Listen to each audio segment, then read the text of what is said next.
Como pueden ver en la presentación, entonces el tema trata criterios geológicos estructurales. O sea, yo soy geólogo de formación, graduado de la Universidad de Guayaquil, y también nosotros tenemos una materia que se llama geología estructural, y se ha aplicado mucho. O sea, dentro de mis investigaciones en los últimos 20 años, se ha aplicado mucho a la peligrosidad sísmica, al riesgo sísmico, y se trata de complementar información sísmica, sobre todo teniendo un corto registro de terremotos en la costa del Ecuador. O sea, acá lo que tenemos son 231 años de historia sísmica, y hay estructuras digamos, se activan cada 300 años, 500 años, 800 años, 1100 años, ¿sí? Entonces, tenemos una referencia de toda esta parte. ¿Okay? Ahora, por el tema, o sea, ¿por qué quiero tratar este tema con ustedes? Ustedes pueden ver, esto es el campus de la UTM, ¿ok? Y muchos, déjenme ver si puedo marcar aquí. Perfecto. Entonces, mucho del campo de la UTM tiene esto. Si ustedes pueden ver esto de aquí, esto es una subcuenca, ¿ok? Y esto que ustedes ven ya aquí en la parte interna son los canales. Son, digamos, lo que son tributarios, canales.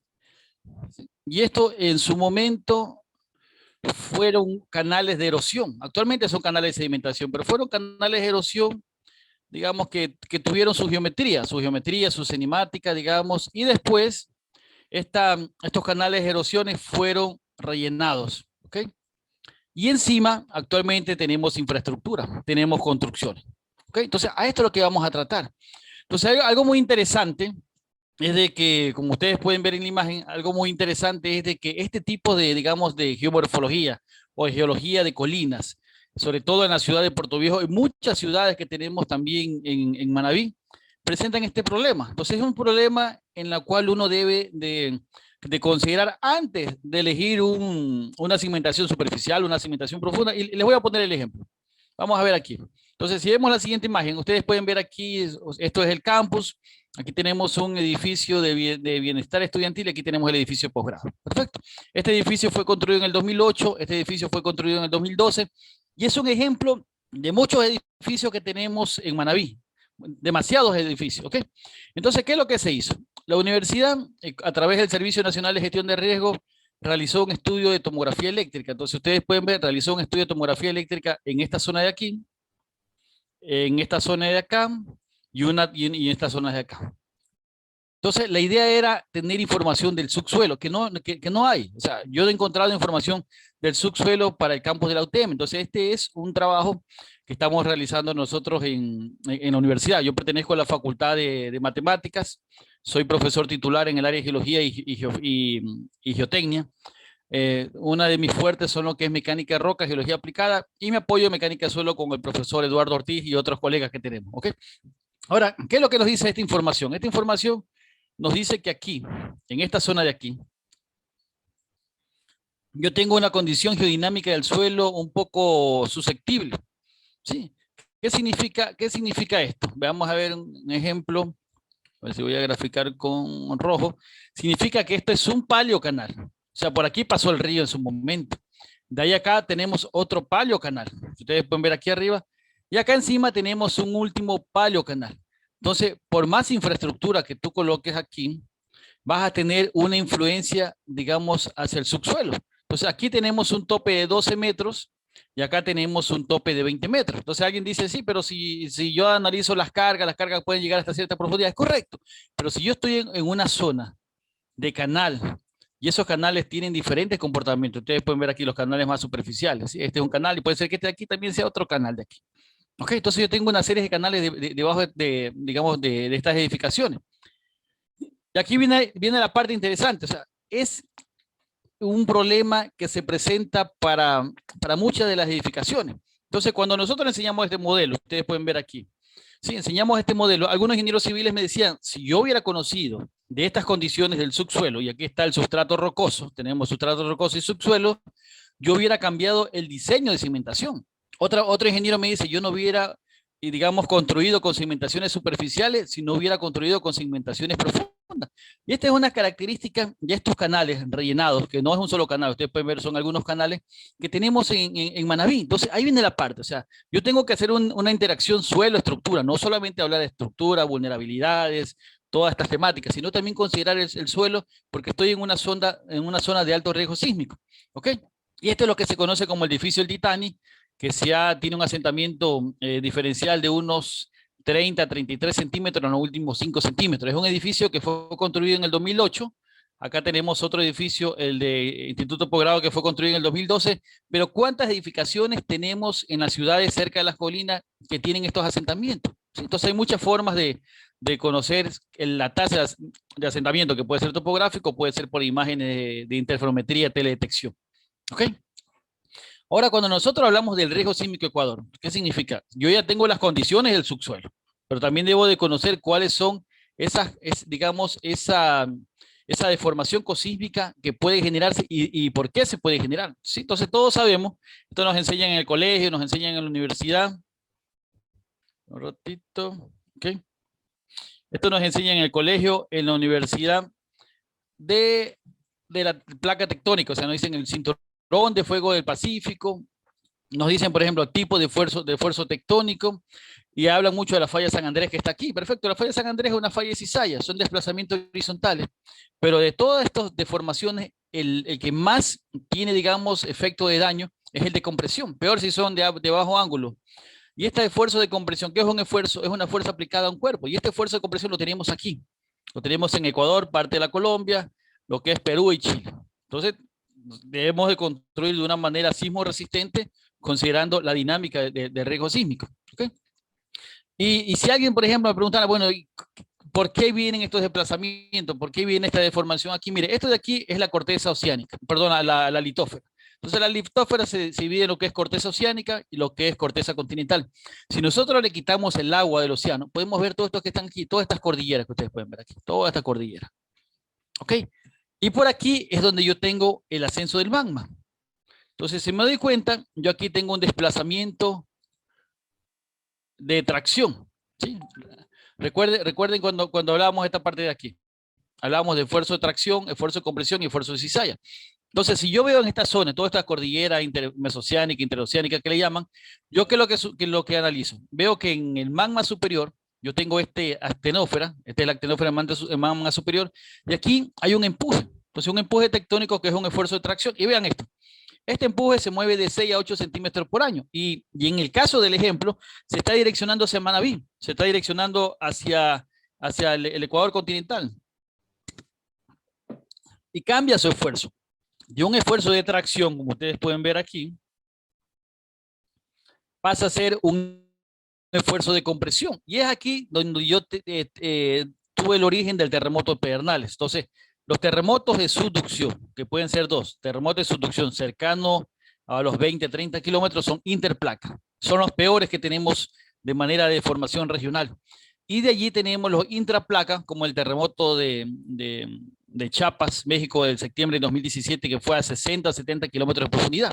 ¿Okay? Entonces hay dos tipos de terremotos de subducción: interplaca Pedernales, intraplaca Chiapas, México 2017. ¿Ok? Y aquí está lo que les indicaba. Entonces, aquí tenemos una deformación, o sea, el empuje de 6 a 8 centímetros, imagínense, 6 a 8 centímetros al año no es nada, pero ya con una deformación, digamos, de decenas de años, ya puedo tener aquí una acumulación de energía. ¿Ok? Ahora vean esta parte de lo que les indicaba. Cuando uno habla de terremoto, tiene que hablar mucho de la dimensión. Por ejemplo, ¿cuánto fue lo que se movió de longitud en el 2016? Fueron de 100 a 120 kilómetros. Estamos hablando de Cojimí, Muisne, Pedernales, hasta San Vicente, Valle de Caracas. Estamos entre 100 y 120 kilómetros. Entonces tuvimos un 7.8. ¿Sí? Ahora, eso no fue la máxima magnitud de esa zona, y eso lo vamos a tratar más adelante. Y aquí está lo que les indicaba el ejemplo. Mire, este es el terremoto Pedernales. Esto nosotros en geología, en sismología, le llamamos mecanismo focal, que son como unos balones de playa. Y lo blanco significa tracción. Lo sólido, los colores significa, lo blanco significa compresión y lo sólido tracción. Acá tenemos el terremoto del 2017 en Chiapas, México. Fue mucho mayor, un 8.2, pero si se dan cuenta fue por tracción. ¿Ok? Y no hubo ningún edificio colapsado, ninguna víctima. Sí hubieron deformaciones en la superficie, pero no se compara con la deformación que tuvimos de Pedernales, que fue un 7.8. ¿Ok? Ahora, algo que debemos poner atención son estos terremotos que se puedan generar aquí, fallas geológicas. ¿Sí? Tenemos la falla geológica Calceta, Junín. ¿Ok? Ahora, cuando existe deformación, la deformación puede durar durante un terremoto de 1 a 10 minutos. Entonces ustedes me dirán, bueno, pero ¿cuánto duró Pedernales? Entonces Pedernales del 2016 tuvo una magnitud de 7.8 y según su rotura, qué pena que se lo aquí, tuvo una duración de unos, creo que les ponen 48 segundos. ¿Ok? Y ahí en la historia, nosotros hemos tenido un terremoto de Esmeralda en 1906, por eso que todos los 31 de enero se hace simulacro, no significa que ahora ocurre un terremoto, sino que tuvimos un terremoto de 8.8, catalogado el sexto o el séptimo terremoto más fuerte registrado en el planeta. Este terremoto duró 4, otros dicen que duró 5 minutos, ¿sí? Imagínense, digamos, la potencia. Y el terremoto más fuerte que tenemos nosotros registrado, César Oña, dígame algo, necesita algo. No sé si hay un control aquí con César Oña. Listo. Sigamos. ¿Ok? Entonces, ¿cuál es el terremoto más fuerte que hemos tenido? Valdivia, Chile. Valdivia, Chile tuvo un terremoto en 1960 y tuvo una magnitud de 9.5. Imagínense la dimensión. ¿Cuánto duró eso? De 8 a 10 minutos, dicen algunas personas. ¿Ok? Entonces, a eso es lo que vamos, la dimensión digamos, de la zona de ruptura que yo debo de considerar y el tiempo. Entonces, el terremoto que tuvimos nosotros en Valle de Caracas, a ver cómo se puede borrar esto de aquí, borro todo, ¿ok? El terremoto que tuvimos en Pedernales no es uno de los terremotos más fuertes que se ha registrado aquí en la costa del Ecuador, ¿ok? Entonces hay algo que se llama fase presísmica y fase posísmica. La posísmica es durante el terremoto. Y la fase presísmica es la deformación, la acumulación de energía. Ustedes pueden ver aquí deformación, en algunos sitios hay deformación, por ejemplo, Salinas. Salinas tiene una deformación en su terraza, en su territorio. Personas, por ejemplo, hay militares que dicen, hace 50 años yo trotaba por aquí. 50 años después regreso, ya un poco más anciano, y ellos se dan cuenta que donde ellos trotaban de una manera horizontal está un poco inclinado, acumulado. Entonces significa que hay una acumulación y un desplazamiento de la energía en ese sentido, ¿sí? Ok. Ahora, cuando nos hablan de Manabí, veamos Manabí. Entonces, ¿por qué le hago estos conceptos? Les hago estos conceptos porque es la parte que uno debe de comprender cuánto es la dimensión de un terremoto. ¿Cuál es el problema que tienen algunos ingenieros, sobre todo estructuristas, que sobredimensionan? Ah, no, estamos trabajando en esta zona, ponle un 8.8, ponle un 9. No es así. O sea, uno tiene que acercarse a la realidad sismotectónica, considerar sus máximas magnitudes y su probable recurrencia. En este caso, ustedes tienen aquí la corteza oceánica y acá tienen Manabí. ¿Ok? Y tienen toda el área de ruptura, lo que es, por ejemplo, desde Manta, podemos decir lo que es hasta Muisne. ¿Ok? Ahora, esa losa que se está desplazando debajo de Manabí no es una losa lisa, sino es una losa rugosa que en geofísica se llama asperecidad. ¿Ok? Entonces, estas asperecidades, ¿qué significa? Que dependiendo de la dimensión de aspereza donde ocurre la ruptura, yo puedo tener un terremoto de 7.8, puedo tener un terremoto de 7.9, o si con el tiempo, 300 años, 500 años, 800 años, no tengo terremotos considerables, pero llegó un punto que ya tiene que romperse esta parte de la estructura, yo puedo tener un 8.2. ¿Ok? Entonces, esto es lo que nosotros le llamamos el ciclo sísmico, y el ciclo sísmico lo tenemos en Manabí. ¿Ok? Ahora, cuando a mí me hablan esto, por ejemplo, yo tengo algunos colegas, amigos que han estudiado en Estados Unidos, creo que en la Universidad de Carnegie Mellon, de Berkeley, y están haciendo a veces sus análisis estructurales acá en el Guayas, sobre todo en toda esta zona de San Borondón, y ellos necesitan determinar parámetros sísmicos, ¿sí? Sobre todo en sus edificaciones. Entonces necesitan saber cuál es el terremoto más cercano, cuál es la falla geológica más cercana, cuál es el plano, digamos, de la falla geológica respecto al edificio que están construyendo. ¿Ok? Entonces, lo más común es buscar esta información. O sea, hay un database PEER, que es de la Universidad de Berkeley. Entonces, ellos, ¿qué es lo que hacen? Tienen catalogado todos los registros sísmicos de todos los terremotos. Por ejemplo, a mí me interesa trabajar en Calceta. Entonces yo digo, bueno, Calceta tiene una falla geológica cercana, sí, la tiene muy cerca, ya la vamos a revisar. Uno. Lo otro, esa falla geológica se ha activado. Algunos dicen que en la década del 60, 1963, esta falla se activó y provocó daños sobre todo en Calceta y un poco en Junín. Ah, ya. Eh, ¿Cómo podemos saber el registro sísmico de esa falla? Conociendo toda su estructura, cuánto es larga, si es tipo normal, inversa, cizalla, vamos a ver esa parte. Entonces, ¿cómo yo puedo obtener esa información? Dos cosas, de dos maneras. Primero, sentarme a esperar que esa falla de Calceta se active, o lo otro, ver una falla geológica en cualquier parte del planeta con las mismas condiciones geológicas estructurales de Calceta. ¿Ok? Y esa manera de trabajo. Lo primero que tiene que hacer un ingeniero civil, sobre todo, es clasificar qué tipo de sismo, de terremoto yo puedo tener para Manabí o para la costa del Ecuador. Entonces yo digo, bueno, yo puedo tener un terremoto de subducción que tiene un efecto regional, como el de Pedernales. O sea, el de Pedernales tuvo efecto hasta Guayaquil. Algunas edificaciones fallaron y Guayaquil a Pedernales está a 260 kilómetros de distancia. Entonces yo debería considerar aquellos grandes terremotos digamos, en un radio de 300 kilómetros. Pero si tengo una falla geológica como la de Calceta, como la de Cascol, ¿sí? Hay también una falla en la zona de Jama. Entonces, si tengo esta falla geológica, ¿cuál puede ser el efecto? Local, hasta 50 kilómetros. Entonces, hay que diferenciar bien qué tipo de terremoto voy a usar y cuál es digamos, su efecto, si es local o si es regional. Es lo muy importante. Por ahí estamos clasificando, ¿ok? Ahora, lo primero que tienen que hacer es ir al catálogo de PIR, un poquito de, perdón.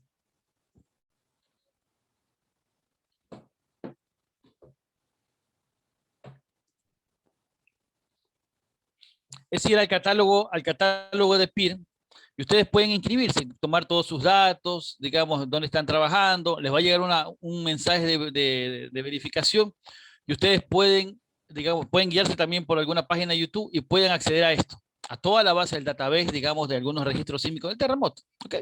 Y tienen algunas opciones, pero les recomiendo usar esta de aquí. Les recomiendo usar terremotos corticales someros o terremotos corticales superficiales, ¿ok? Esta información se adapta a lo que nosotros queremos en Manabí. Siguiente paso. ¿Qué pasó? Allá. Siguiente paso es este. Entonces, lo primero es seleccionar el target, digamos, el objetivo. ¿Cuál es el espectro que yo necesito? Por ahora podemos colocarle sin escalar, así, para tener una información mucho más detallada. ¿Okay? De allí me piden esto. ¿Qué tipo de falla geológica debo considerar? ¿Cuál es el error que se comete? Es esto. Que muchas veces cuando se busca información dice todos los tipos. No, yo no puedo generalizar. Imagínense, yo digo todos los tipos, me va a llegar 100 registros sísmicos a nivel mundial. Entonces, si yo soy más preciso, filtro la información, yo podría tener algo más real. Entonces, si yo estoy trabajando, digamos, para terremotos de subducción, yo debería seleccionar esto. Falla inversa oblicua. Si yo estoy trabajando para falla geológica, como la que ustedes pueden ver aquí, aquí sí debo analizar si es una falla normal, si es una falla inversa o si es una falla de cizalla. Ya vamos a ver esos tres tipos de falla. Entonces, debo de no generalizar esa parte. Y miren lo que me piden. ¿Ve? Cuando yo voy, digamos, a buscar esta información, me pide una serie de parámetros, tipo de falla geológica, la magnitud, ya vamos a tratar esa parte. ¿Cuál es la distancia horizontal de mi sitio, de mi edificio que estoy trabajando hacia la falla geológica? ¿Cuál es la distancia del plano de la falla respecto a mi ciudad? Todo esto acá. ¿Cuál es la velocidad de onda de corte? ¿Ok? ¿Cuál es el número de registros? Yo les aconsejaría colocar aquí 5 o 10 registros. Bueno, pero vamos a esta parte primero. ¿Ok? Entonces, no sé si me pueden hacer preguntas. Yo con gusto. No sé cómo estén coordinando. Me gustaría si puede alguien me hace pregunta en el momento, que ya está la idea clara. Le respondo de una manera muy cortita para no interferir mucho. La otra opción también es esperar al último las preguntas. Bueno, ahora, este es el problema que tenemos en muchas ciudades, mire. Tenemos estas fallas que se llaman fallas ocultas o fallas blindadas. Entonces, yo no puedo saber qué tipo de falla tengo debajo de una ciudad, pero sí puedo saber esto, cuáles son las condiciones del relieve, y este levantamiento tectónico del relieve me puede decir, ah, esta es una falla geológica, como lo que está pasando en Calceta, y Junín, ya vamos a revisar esa zona. ¿Ok? Entonces, ¿qué significa esto? Y le voy a poner un ejemplo. Yo por acá tuve el terremoto, pongamos Pedernales, tuvo acá. Pedernales, el terremoto de Pedernales de 7.8. Hacia Puerto Viejo tiene una distancia de, si no me equivoco, 145, 150 kilómetros. Perfecto. ¿Cuál fue la aceleración aquí en Pedernales? Bueno, aquí, por ejemplo, yo tuve una aceleración de 0.38 gravedad de aceleración. ¿Ok? Perfecto. Ahora, ¿qué sucede si se me activa esta falla geológica aquí?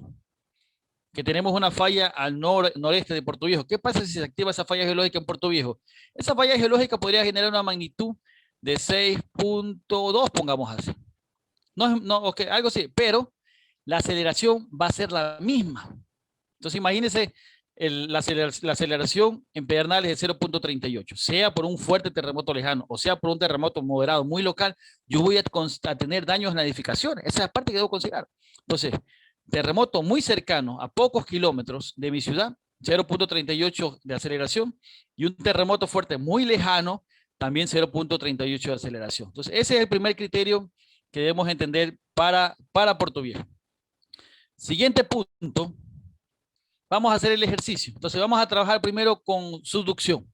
Vean esto. ¿Qué voy a hacer con ustedes? Voy a hacer esto. Vamos a hacer un ejemplo para terremoto de subducción. Por ejemplo, yo estoy trabajando en Manta, escojo terremoto de subducción. Estoy trabajando en Junín, Calceta, o una parte más interna de la costa del Ecuador, trabajo para terremoto de falla geológica. Si estoy trabajando en Guaranda, más daño me hace una falla geológica que un terremoto de subducción. ¿Sí? Para Robamba, por Ambato, lo mismo. Más daño me hace una falla geológica que un terremoto de subducción. Entonces depende mucho de la ubicación y el efecto que tiene. Entonces el primer ejemplo es este. Terremoto de subducción. Ok, mira, esta es una reunión, aquí estoy yo, trabajo mucho con Gloria López, ella es una colega mía colombiana, Carlos Martillo del ESPOL, Teófilo Tulqueredis de la ESPE. Sí, entonces hacemos un equipo de trabajo. Aquí tenemos, por ejemplo, colegas del Instituto Geofísico de Quito y colegas del INOCAR y colegas de Colombia. Bueno, ¿qué sucedió aquí? Aquí tuvimos una reunión en enero del 2020. ¿Ok? Entonces, reunieron diferentes expertos, tanto de Colombia, tanto de Ecuador. ¿Y quién nos unió? ¿Quién direccionó todo este evento? La UNESCO. Entonces, a la UNESCO le interesa, ¿sí?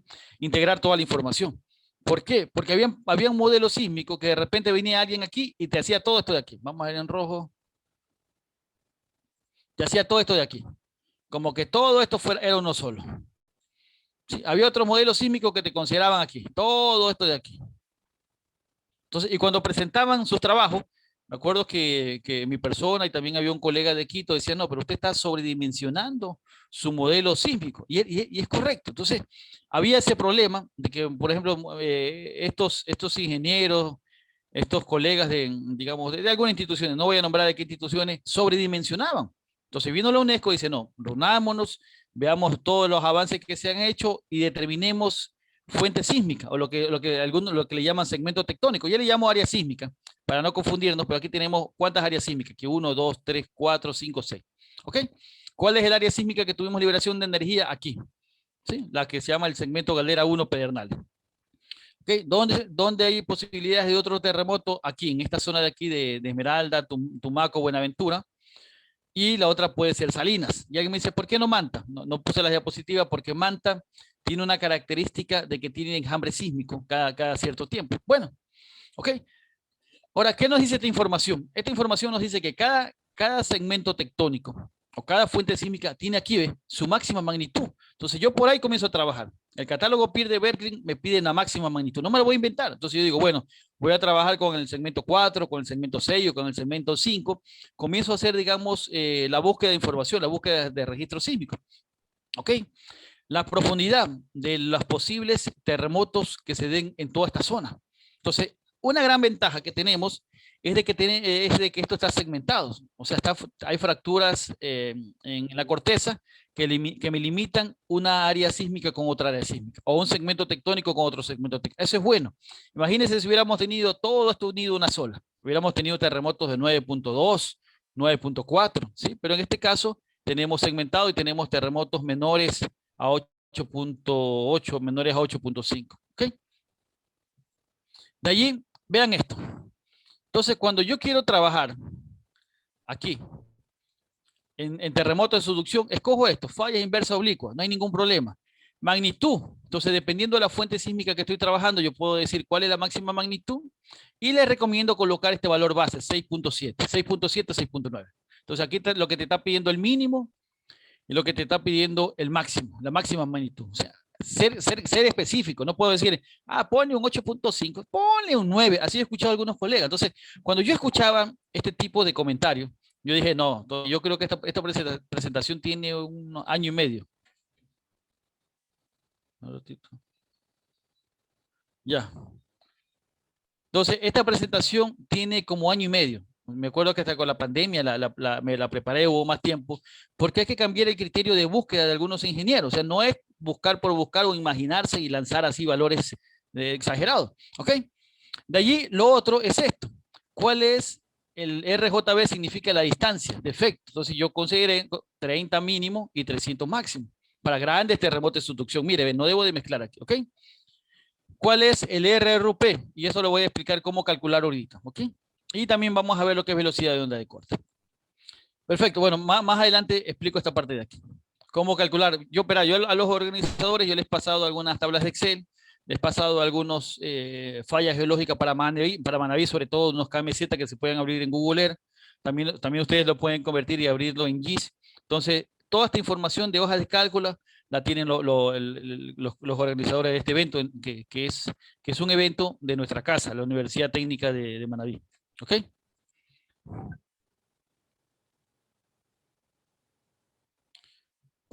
Perfecto, sigamos. ¿Ok? Ahora, esta es la fórmula, que de una vez practicamos la fórmula. Esta es la fórmula, miren. Ve. Entonces, ¿qué es el RRP? Esta fórmula la hicimos con el colega Carlos Martillo. Es 20 multiplicado por coseno, y le voy a decir qué significa esto. 20 significa el Z-Tour.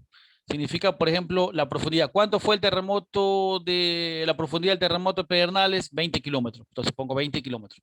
Si quiero calcular algo 25 kilómetros, pongo 25 kilómetros de profundidad. ¿Ok? ¿Qué significa esto? Esto significa la inclinación de la placa tectónica respecto a Manabí. ¿Ok? Esta parte de aquí. Entonces, inclinación 15 grados. Entonces, si ustedes se acuerdan la tabla que les presenté que hicimos con los colegas colombianos, con la UNESCO, hay algunas zonas que tienen 17 grados, otras zonas 15 grados. Es infección de Sí, déjame, no sé eso sí es original. si me da la opción. Kausma, ¿qué pasó, Kausma? Perdón, No, perdón. si me pueden silenciar a Kausma, gracias. Gracias, muy amable. Listo, Kausma es estudiante mío. Está haciendo la maestría de estructura aquí en la UTM. Un profesional muy dedicado. Listo, sigamos aquí, ¿ok? Nuevamente se le activa. No, pero ahí... A ver, los organizadores, si me ayudan. O me dan la opción a mí de poder también ser, digamos, controlador. ¿Sí? Coveña tengo ahorita.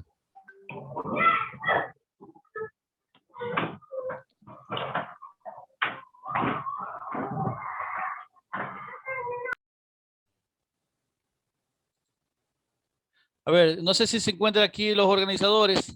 Dayan Moreira.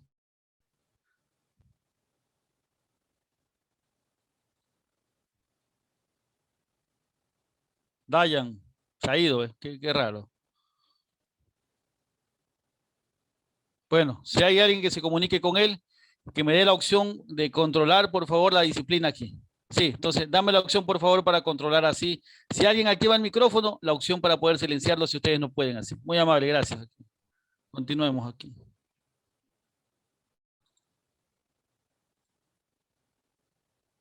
Perfecto. Listo. Entonces, como les decía, miren, ve. Entonces ustedes tienen aquí lo que es la profundidad del terremoto, la inclinación de lo que es el DIC, y aquí con esta fórmula ustedes pueden calcular el RRP. Ya vamos a hacer el ejercicio con la hoja de Excel. Y esto es lo que les indicaba. Entonces yo lo que les indicaba es el plano de rotura. Entonces a mí me interesa esto. Si yo aquí tengo mi edificio,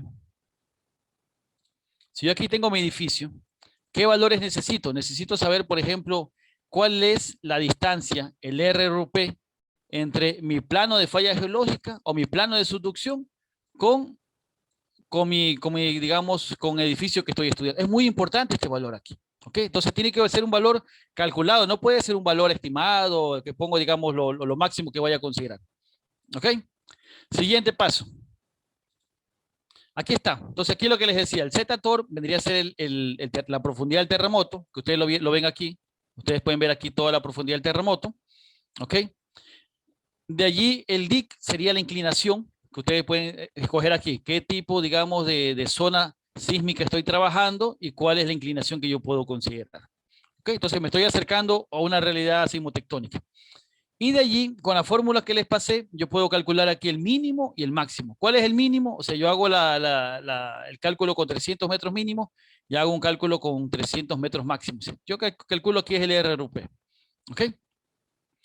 Y lo más importante, cada ciudad debería de tener esto. Debería de tener lo que le llaman, por ejemplo, las condiciones geodinámicas del suelo. Entonces, ¿qué significa que, miren, ve, yo aquí tengo, por ejemplo, de aquí a aquí, esto es Hama, de aquí a acá tengo suelo y de acá para abajo tengo roca. Entonces, en alguna zona, por ejemplo, como ustedes pueden ver aquí en Hama, yo puedo tener liquefacción de suelo. ¿Sí? Entonces, en este caso, nosotros hicimos un análisis para ver también cuál era el espectro, sobre todo en tipos de litología. O sea, ¿qué quiero decirle con esto? Que cada unidad litológica, no sé si por aquí tenga aquí, no tengo el mapa, qué pena, pero ¿qué es lo que significa? Que cada unidad litológica debe de tener esto. Debe de tener, por ejemplo, cuál es su velocidad de onda de corte, ¿sí? Y que está aquí. ¿Sí? Y cuál es su espesor. Entonces ustedes pueden ver, esto hicimos para Hama. ¿Cuál es el espesor, digamos, para material de relleno? ¿Cuál es el espesor para suelos aluviales coluviales? ¿Cuál es el espesor para suelos coluviales? ¿Sí? ¿Y cuál es la velocidad sísmica? Entonces, si yo estoy construyendo un edificio en una zona coluvial, en una planicie aluvial, en una zona terraza, en un suelos aluvio coluviales, yo debería de considerar estas velocidades de ondas de corte. ¿Ok? Entonces tengo una publicación que del 2020 que tenemos aquí. Sí, en realidad fue uno de mis tesistas en geotecnia, Diego Avilés aquí. ¿Ok? Y esa es la parte importante. Entonces, ¿qué estamos haciendo nosotros como UTM? Estamos construyendo estos modelos geológicos, estamos construyendo digamos, con estos datos, sobre todo para Jama, Bahía, Chone, Manta y Puerto Viejo. Ya después queremos entrar a otras ciudades, digamos, manavitas. ¿Ok? Este es otro caso, mire, el anterior era Jama y este es Puerto Viejo. Entonces ustedes pueden ver aquí, es un trabajo del doctorado del profesor Eduardo Ortiz, que todos muchos lo conocen. Entonces con él vemos lo que es el espesor, vemos lo que es, por ejemplo, también las velocidades de onda de corte para cada tipo de suelo. Entonces yo aquí no puedo inventarme, no sabe que darle de 180 a 800 metros por segundo, no. Comienzo a revisar el mapa, que nosotros lo tenemos disponible en la UTM, en qué posición voy a construir mi edificio y ahí qué, digamos, velocidad de onda de corte yo debo de considerar. ¿Ok? Toda esta información nosotros la queremos integrar en una aplicación o un geoportal. Si todo sale bien, la tendremos el próximo año desde la universidad para los ingenieros estructurales, los ingenieros geotécnicos, los ingenieros geólogos, municipios y, digamos, y demás instituciones gubernamentales como el Servicio Nacional de Gestión de Riesgo. Ese es el aporte de la academia hacia la empresa privada y hacia los gobiernos centrales y seccionales. ¿Ok? Veamos el caso aquí, el ejemplo 2. Y aquí ya mismo entramos a lo que es la tabla de Excel. Veamos el ejemplo 2. Lo mismo, vea. Y les voy a mostrar aquí algo interesante, directamente para que vean cómo está la situación. Vámonos a Calceta. Calceta, Calceta, Calceta. Alguien que me ayude. Junín Calceta. Aquí está.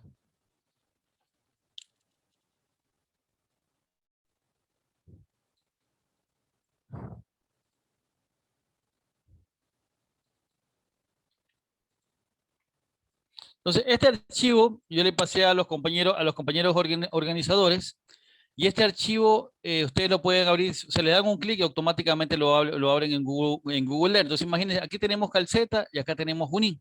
Y esto de aquí es una falla geológica. Entonces, veamos una cosa interesante aquí. ¿Ok? Entonces, si yo me pongo así, vean este sentido. Yo aquí tengo una falla. ¿Ok? Vamos a quitar los anuncios, las fronteras, etiqueta, lugares. Perfecto. ¿Ok? Y vean algo interesante de esta zona.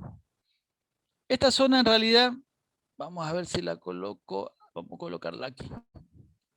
Y no se olvide que por acá está nuestra esta es Calceta y Junín, ¿ok? Ahí me corrigen. Quiero ubicarla en este sentido. ¿Ok? Entonces, si yo me doy cuenta, esta falla geológica, vamos a hacer más grande,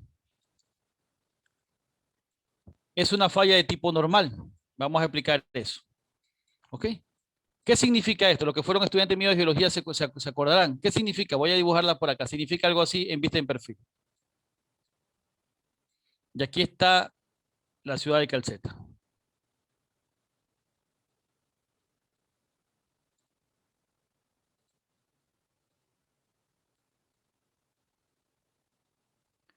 Y acá atrás está Junín.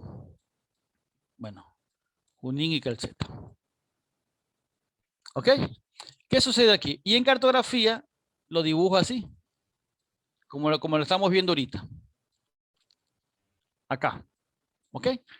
¿Qué significa? Que durante un terremoto, ¿cuál va a ser el bloque que más se va a mover? Este de aquí, que nosotros le llamamos pie de bloque. No, perdón, ¿cuál es el bloque que se va a mover? Es el de aquí, pie de bloque, fog wall, ¿ok? ¿Y cuál es el bloque que... Ok, vamos a ver aquí. ¿Y cuál es el bloque que se va a mover? Es el de aquí, el H, hanging wall, ¿ok? Entonces, esto de aquí es el bloque colgante y este es pie de bloque. Y aquí es lo que ahora el profesor Roberto Guiar, que muchos de ustedes lo conocen, ¿qué es lo que dice el profesor Roberto Guiar? Que cuando hay una falla geológica que se mueve, hay algo que se llama directibilidad sísmica, que es un tema que utilizan mucho nuestros amigos de la ESPE, sobre todo el profesor Roberto Guiar, que con él hemos trabajado desde hace mucho tiempo, sí, hemos hecho en algunos proyectos, ¿ok? Entonces, si esta falla geológica se active, imagínense que la zona que va a salir más perjudicada es Calceta. Junín va a salir menos perjudicada porque Junín está en una zona de bloque fijo, ¿ok? Pero todo lo que ustedes pueden ver aquí es el bloque colgante. Y ustedes pueden ver aquí la evidencia, o sea, la evidencia de esta parte, digamos, del relieve, y baja y está acá. Y la falla geológica continúa en profundidad aquí, ¿ok? Entonces aquí tenemos todo lo que es H y lo que está acá atrás significa que es F. Listo, voy a borrar esta parte de aquí, si me permiten borrar, y aquí les voy a mostrar algo. Si yo reviso esto, alguien me dice, pero profesor, ¿cómo puedo ver la falla? Yo les recomendaría, ¿cómo encuentro la falla? Mire, estas son características típicas de falla geológica. Esto se llama facetas triangulares. Estas facetas triangulares son típicas de fallas geológicas normales, fallas de tracción, lo que acabamos de ver, el ejemplo que acabamos de ver ahorita, ¿sí?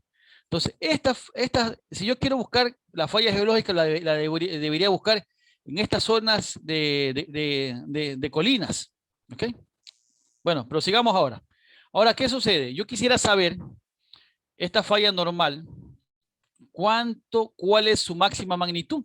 Y la vamos a hacer con el ejercicio. Entonces ya sé que es una falla normal, su máxima magnitud. Yo lo que debería escoger aquí sería la opción de aquí. Primero me voy a Google Earth, digo, bueno, veamos cuánto es el cálculo. Comienzo a medir de aquí hasta acá. Estamos hablando de unos 25 kilómetros. Si se mueve toda la falla geológica, pero es más probable que solamente se mueva 10 kilómetros, 15 kilómetros, pero un máxima magnitud, ya voy a hacer el cálculo para toda la falla, si toda la falla se activara. Nuevamente vuelvo a decir, una cosa es que se active esta parte, puede ser que se active esta parte, puede ser que se active esta parte, de magnitudes más pequeñas, pero puede ver el caso que se active todo, digamos, todo lo que corresponde aquí. ¿Ok?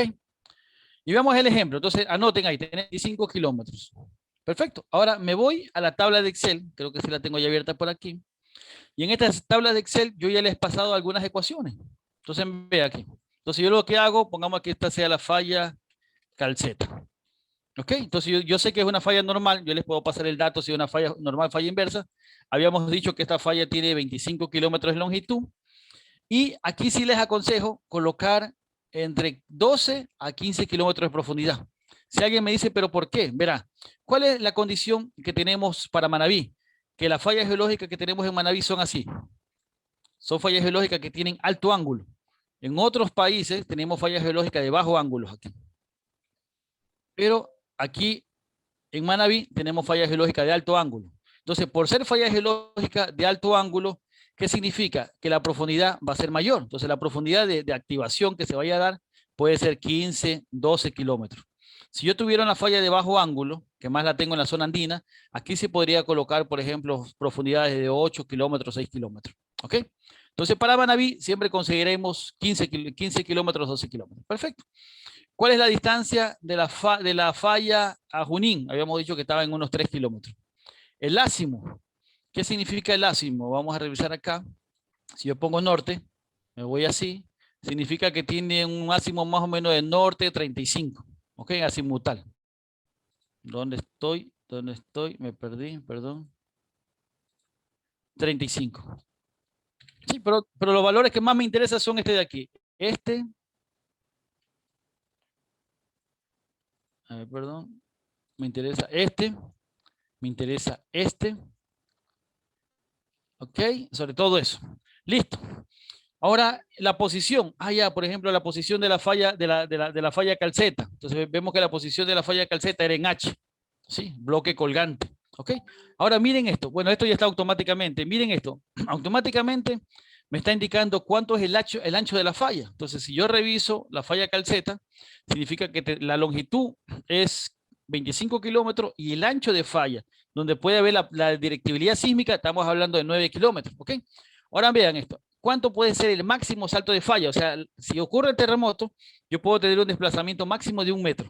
Eso sí, diciendo nuevamente, si toda la falla se moviera, pero puede ser que se mueva una parte, ¿ok? Y vea esta parte importante. ¿Cuál es la máxima magnitud si toda la falla de calceta se moviera? 6.7, imagínense, ustedes pueden ver aquí, ¿ok? ¿Cuál puede ser la aceleración en roca? Me gusta mucho esta fórmula de unos japoneses, Fukushima y Tanaka, porque se adapta mucho a los cálculos que nosotros hemos hecho. La aceleración en roca para ese sitio sería 0.32 G. Si se moviera toda la falla geológica. Ahora yo puedo hacer un cálculo si se mueve toda la falla geológica o puedo hacer un cálculo si solo se moviera una parte de la falla geológica. Entonces, en este caso, la aceleración sería 0.30. ¿Ok? Pero dejámoslo, estamos trabajando con la máxima magnitud que podría tener. Entonces, si alguien me dice, no, ahí en Junín Calceta puedo tener una falla de terremoto 7, no, exagerado, 7.5, peor, exagerado, 8, exagerado. Yo me acuerdo que cuando era estudiante me decían, no, acá en Guayaquil se puede tener un terremoto de 8. Después ya cuando uno ya aprende más en la universidad, ¿qué sucede? No, o sea, Guayaquil no tiene una estructura tan grande, por ejemplo, para generar un terremoto de magnitud 8, ¿ok? Y con estas mismas ecuaciones, yo puedo calcular aquí, miren, ve, puedo calcular el RRP para terremotos de subducciones y puedo calcular el RRP para fallas geológicas. Entonces, ¿qué significa? Para fallas geológicas, yo siempre les pediría a ustedes que consideren 45 grados. Para terremotos de subducción, ustedes pueden cambiar la fórmula, recuerden, cuando la inclinación es 15 grados. ¿Ok? Entonces, toda esta opción, miren, esta ecuación toda esta hojita de cálculo que nosotros tenemos aquí en la UTM, la tienen los coordinadores y aquí ustedes pueden calcular. Regresemos nuevamente porque ya por tiempo puede ser por ustedes. Nosotros estamos, ¿dónde estamos? Aquí estamos.